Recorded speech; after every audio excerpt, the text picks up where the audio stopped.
A Santa Barbara father will run for his daughter, Gwendolyn. Now, for years, the two ran together until she died in July from a rare genetic disease. And Mike Clan joins us now with their amazing story. Mike. Yeah, and Gwendolyn beat the odds for so long, and during that time, she inspired quite a movement.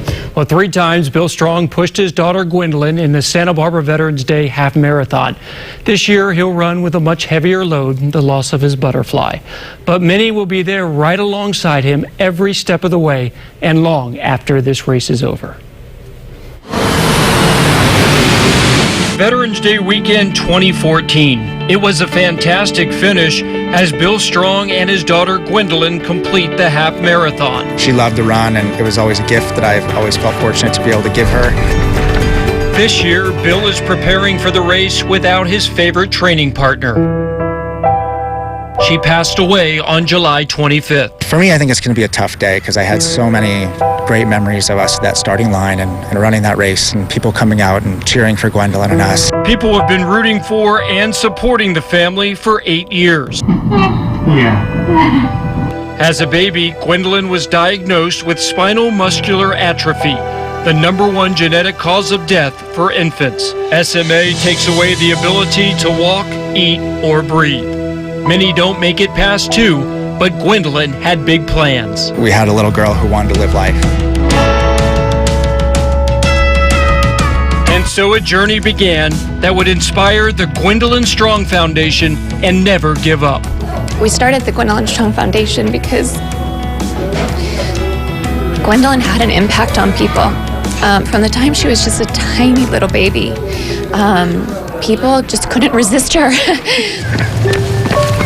People like family friend Jenny DeKine, who is teaming up with well over 100 runners in the half marathon in honor of Gwendolyn. They're raising awareness and money, close to $100,000 in the fight against SMA. This is the best team I've ever been a part of. Been on a lot of teams growing up, and Team GSF is absolutely #1. Her son TJ took Gwendolyn on her first date, a trip to the movies to see Frozen. He always had a big crush on Gwendolyn. He talked about her all the time. Oh, look at that one that says Gwendolyn is a star.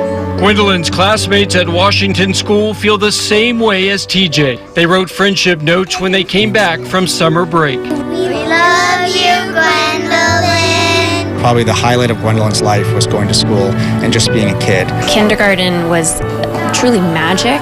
Over the next 3 years, the kids and staff included Gwendolyn in all of their adventures. They were attracted to her and befriending her and holding her hand and wanting to be her dance partner, and that was a really lovely thing to see. She was just a silly little girl. She was fun. Meeting her, I feel like changed me not only as an educator, but as a person. She's probably my favorite part of the day, and so it's been really hard to just accept it.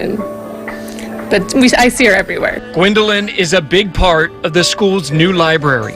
She loved to read, and a special section has been dedicated to the little girl who adored butterflies. This school treated Gwendolyn with so much love and acceptance without us having to fight for it. It's no surprise that several of the school staff will be part of Team GSF running in the half marathon. We were always proud that we were able to give Gwendolyn the life that she wanted. From school to Frozen-themed birthday parties to football games, 2 parents who did everything they could so Gwendolyn could do just about anything her friends were doing. There's just certain people that, shine, and they do that. We never did any of this to save Gwendolyn's life, but we always knew that her life would save others in the future, and we're not stopping until we do. So Bill and the entire GSF team will again lace up their sneakers this Veterans Day weekend, all to honor a little girl who couldn't walk but inspired so many to fly. And Gwendolyn Strong would have turned 8 years old on October 4th. In January of 2014, she became a proud big sister as the Strongs had a second daughter, Eleonora, who is completely healthy. And Victoria and Bill have no interest in closing this chapter of their life. They're going to continue to raise money, raise awareness in the fight against SMA. Everybody talks about what an amazing little girl, but amazing parents. Yeah, the poster parents Yeah. for something like this. All right, thank you. Amazing report. Stay with us. We'll be right back.